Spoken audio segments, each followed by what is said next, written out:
모시모시. 인문논술 2강 문장 구성은 문장의 외모다 시작하겠습니다. 네가 예쁜 여자 잘생긴 남자를 좋아하지? 아니요, 저는 못생긴 남자가 좋은데요? 그건 네 기준에서는 못생긴 게 잘생겨 보이는 거야. 문장도 똑같아. 문장 구성은 외모야. 100이면 90이 잘 썼다 하면 잘 쓴 거야. 100 중에 네 친구만 네한테 잘 쓰는데? 하면 못 쓰는 거야. 이 논술의 내면을 잘생기게 만드는 법은 논리적인 짜임새를 갖추고 글을 쓰는 거지. 이건 우리가 계속 공부하겠지만 외면을 가꾸는 법은 분명 처음에 짚고 나아가야 할 숙제야. 왜냐하면 우리의 글을 읽는 사람들은 채점관이거든. 채점관도 분명 잘 읽히는 글을 좋아해. 생각해봐. 몇백 장을 채점해야 되는데 과연 그 분들이 잘 안 읽히는 글을 애써 읽어가며 당신의 숨겨진 의도를 파악해서 점수를 줄까? Fuck no. 아니죠. 그래서 우리는 예쁘게 잘 읽히는 글, 전하려는 바가 직관적으로 드러나는 글을 써야 돼. 그러면 어떻게 하면 잘 읽히는 글을 쓸까에 대해서 알려드리도록 하겠습니다. 들어가기 전에 글씨 똑바로 쓰세요. 이거는 말 안 해도 알잖아. 글씨 잘 못 써도 돼. 그러니까 정성을 담아. 천천히 쓰고 글에다가 붙여주세요. 제발 시발 을 담아. 그러면 돼. 끝. 시작할게. 1번. 핵심을 앞에다 써야 한다. 핵심을 최대한 앞에다 빼고 글의 머리에서 내 의도를 먼저 전하는 거야. 그래서는 두괄식이라고 하죠. 핵심을 앞에다 빼는 건 문장에서나 문단에서나 마찬가지야. 봐봐. 딸기는 비타민이 많고 신경통에 좋은 음식이다. 하지만 많이 먹으면 당이 많아 몸에 안 좋아. 라는 거를 두 문장으로 쓰려고 해. 그러면 당연히 이렇게 써야 되는 거 아니야? 딸기는 비타민이 풍부하고 신경통에도 효과가 있다. 다만 과량 섭취 시 몸에 해롭다. 그런데 이렇게 쓰는 애들이 있다니까? 비타민이 풍부하고 신경통에도 효과가 있는 음식. 그러나 과량 섭취 시 당이 많아 해로운 음식이 있다. 바로 딸기다.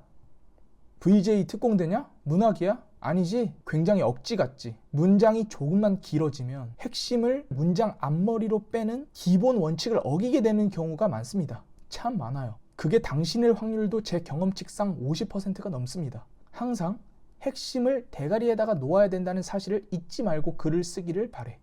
알겠지? 문단도 마찬가지야. 문단을 두괄식으로 쓰라고 하잖아. 위에랑 같은 원리야. 문단의 핵심은 첫 문장에다가 밝히는 거야. 문단의 핵심은 첫 문장에, 문장의 핵심은 문장 초반에. 이 기본 원리만 숙지해도 괜찮은 글이 되지. 자, 2번. 각 문장에 존재 이유를 부여해줘라. 빈 문장을 쓰지 마. 내가 1강에서 말했던 계단 있지. 그 못난 계단처럼 쓰지 말라는 거야. 빈 문장은 뭘 말하냐면 핵심이 없거나 예고하는 문장을 말해. 내 기준으로는. 하나씩 짚어볼게. 예를 들어 핵심이 없는 문장은 이래. 만약 논제가 가의 철수의 문제점을 나를 참고하여 비판하라야. 그런데 답안지에 이렇게 써. 가의 철수는 문제점을 보이기 때문에 나의 비판 대상이다. 무슨 문제점? 나의 어떤 관점에서 비판할 건데? 쓰잘데기가 없는 문장이야. 핵심이 없잖아. 그냥 깡통이라고 보면 돼. 가가 문제고 나로 비판해야 한다는 사실은 논제도 알고 채점관도 알고 모두가 다 아는 사실인데 굳이 쓸 필요가 있겠어? 이런 문장은 네 역할을 학생에서 채점관으로 잠시 전환만 한다면 쉽게 고칠 수 있다. 봐봐. what, 무엇을, how, 어떻게, what과 how로 무장한 질문충이 되어봐. 바로 고쳐져. 가의 철수는 문제를 보인다. 어떤 문제? 타인에게 책임을 전가하는 문제를 보이기 때문에. 그러면 what kind of problem이 해결이 됐지? 그 다음에 결과를 겸허히 수용해야 한다는 입장인 나에 의해 비판받을 수 있다. How can 나 비판 가. 그치? 결과를 겸허히 수용해야 한다는 입장이라는 how를 설명해줬어 우리가. 그럼 75자야. 다만 이런 what과 how로 문장을 상세히 쓸 때는 삽입하는 부분, 중간에 들어가는 부분 있지? 삽입하는 부분이 너무 길어지지 않게 핵심만 써야 돼. 잘 안 읽히거든. 자, 봐봐. 가의 철수는 매번 본인이 시험에 낙방할 때마다 낙심하고 타인에게 책임을 전가하는 문제를 보이기 때문에 어떤 결과를 손에 들어도 그것을 겸허히 받아들여야만 한다는 입장인 나에 의해 비판받을 수 있다. 115자. 굳이 책임 전가에 대한 예시까지 써서 글자 수 부족한데 허덕여야 하냐? 굳이 손에 들어도 그것을 받아들여야만, 이렇게 핵심을 강화하는데 아무 쓰잘데기가 없는 단어를 써서 문장을 길게 만들어야만 하느냐? 우리가 요약해서 배울 건데, 논술고사에서 요약하거나 설명하는 과정은 안경을 렌즈로 바꾸는 과정이야. 안경을 또 다른 안경으로 바꾸거나 할머니를 돋보기처럼 쓰기 불편한 놈으로 바꾸지 말자 이거야. 오케이? 다음 이제 예고하는 문장에 대한 예시를 들어볼게. 예를 들어 문제가 가와 나를 대조하라는 문제야. 논제가 뭘 알려줬어? 분명 어떤 기준에 의해 가와 나가 갈린다 라는 사실을 일러줬지.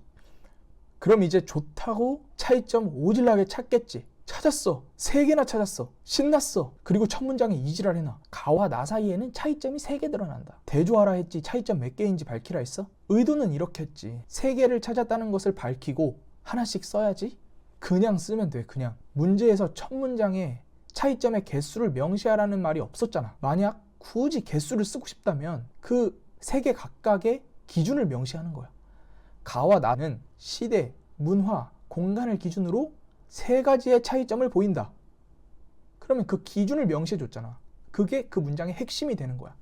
Got it? 사실 첫 번째에서 언급했던 핵심이 없는 문장도 결국 예고하는 문장이야. 멍충이가 아니면 뒷문장에다가 가의 문제와 나의 비판 포인트를 쓸 거 아니야. 내가 쓸게. 잘 봐봐. 하지 말고 내가 썼어. 하라고.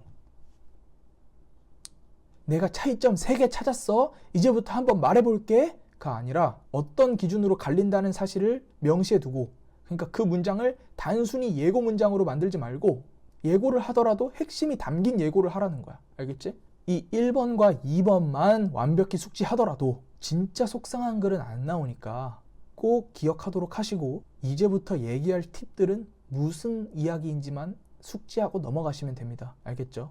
그런데 다 중요한 것들이니까 꼭 기억해둬. 첫 번째 팁, 왔다 갔다 하게 하지 마라. 가는 커피는 몸에 해롭다는 입장이고 나는 커피는 몸에 이롭다는 입장이다. 전자는 카페인의 중독성과 의존성, 역류성 식도염을 우려하는 반면 후자는 커피의 항암작용에 무게를 싣는다. 전자가 뭔지 돌아가서 살펴야 하잖아. 후자가 뭔지 돌아가서 살펴야 하잖아. 전자 후자는 웬만하면 논술고사 답안에 쓰지 않는 것이 좋습니다. 예시 답안에서도 전자 후자를 제시한 학교는 내 기억상으로는 없어. 채점관이 와리가리치게 하지 마세요. 두 번째 팁, 주어와 서술어를 가깝게 위치시켜. 주어와 서술어가 너무 멀리 떨어져 있거나 주어를 숨기면 읽는 사람이 혼란스럽겠지. 이런 문장을 해결하려면 주어 서술어 사이의 글을 농축해서 핵심만 전달해주면 해결될 일이야. 핵심충이 되라고. 핵심충. 최철수는 여자친구에게 상처를 주지 않아야 된다는 생각과 동시에 과거 전 여자친구에게 무심코 준 상처가 결별의 원인이 되었던 과거를 떠올리며 달콤하고도 쓴 선의의 거짓말을 하였다. 졸라 설명충이지. 이렇게 글이 써질 때 주어와 서술어만 빼봐. 주어, 최철수, 술어, 선의의 거짓말을 했다. 맞지? 그럼 여기서 2가지 선택을 할 수 있어. 첫째는 중간에 끼어 들어간 부연 설명 부분을 요약할 수 있을 때야. 짧게 칠 수 있을 때는 요약해서 중간에 컴팩트하게 넣으면 돼. 둘째는 중간에 있는 부연 설명 부분이 함부로 삭제하거나 요약할 수 없을 만큼 중요한 부분일 때, 중요한 내용이라 길게 써야 할 때야. 이럴 때는 최철수는 여자친구에게 선의의 거짓말을 했다 라고 하고 부연 설명을 뒷문장에다 빼는 거야. 그러면 주어와 수어가 거리가 가까워져서 읽는 사람이 훨씬 쉽게 읽는다고. 뭔 말인지 알겠지? 자, 3번째 팁, 문어체. 즉 논술에 적합한 단어를 쓰고 맞춤법을 맞춰라. 이것도 참 애매하지. 근데 네 나이 짬을 믿어. 지금까지 수천 개의 기사를 봐왔을 거 아니야. 그치? 그 기사에 뭐뭐랑 뭐뭐하고 감자랑 고구마, 감자하고 고구마 이런 말 봤어? 이런 단어가 써져 있는 거 봤어? 못 봤지? 그럼 안 쓰면 돼. 이렇게 너의 기사 탐독 경험을 잘 살리면 돼. 그리고 논술 연습 초반에는 네이버 켜놓고 헷갈리는 맞춤법 검색하고 국어사전 켜놓고 다양한 표현들을 찾아봐. 유의어 기능을 활용해서. 그러면 적어도 이상한 단어와 어이없는 맞춤법 오류는 피할 수 있고 단어를 선택하는 데 있어서 더욱더 다채로운 옵션에서 고민할 수 있다. 알겠지? 그런데 다만 논술에 적합한 단어가 곧 한자어는 아니야. 한자어를 적재적소에 비치하면 아주 좋은 글이 되지만 한자어로 점철된 난해한 문단은 독자의 가독성을 저해한다. 한자어가 많은 글은 잘 읽히지 않는다. 전하려는 바가 같다면 가급적이면 쉬운 말로 논술에 적합한 단어를 사용합시다. 지식을 과시하기 위한 시험이 아니잖아. 니네가 요구하는 바를 얼마나 충실히 잘 수행할 수 있는지를 검사 맞는 시험이야. 알겠지? 그리고 여기에 관련된 또 하나의 미니 팁은 우리가 습관적으로 사용하는 적을 가능한 한 삭제하라는 거야. 적은 의로 바꿀 수 있고 때로는 안 써도 읽히는 경우가 있어. 이건 감으로도 찾을 수 있다. 적이 자주 들어가는 글은 딱딱하고 의미 전달을 추상화할 수도 있어. 봐봐. 구체적 사실, 구체의 사실 어색하지? 구체 사실 어색하지? 이런 건 구체적 사실로 쓰는 게 좋지. 인지적 과정, 인지의 과정 괜찮지? 인지 과정, 잘 읽히지? 이런 건 적을 넣어서 문장을 딱딱하게 만들 필요가 없다는 거야. 문제적 상황, 문제의 상황, 문제 상황 잘 읽히지? 이렇게. 알겠지? 그리고 네 번째 팁, 문장은 간결하게 쓰되 끊기지는 않게 써라. 이게 진짜 학생들의 고질적인 문제인데 하도 늘어지는 만연체의 문장을 구사하길래 간결하고 명료하게 써라 라고 주문을 하면 애들이 극단적으로 변해. 어떤 학생이 이런 문장을 썼어.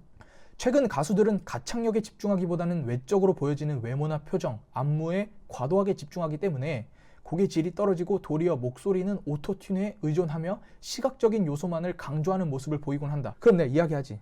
야, 왜 이렇게 길어? 간결하게 써라. 그래야 잘 읽힌다. 그러면 이렇게 써. 최근 가수들은 가창력보다 외적인 모습에 집중한다. 곡의 질이 떨어지고 목소리는 오토튠에 의존한다. 시각적인 요소만을 강조한다.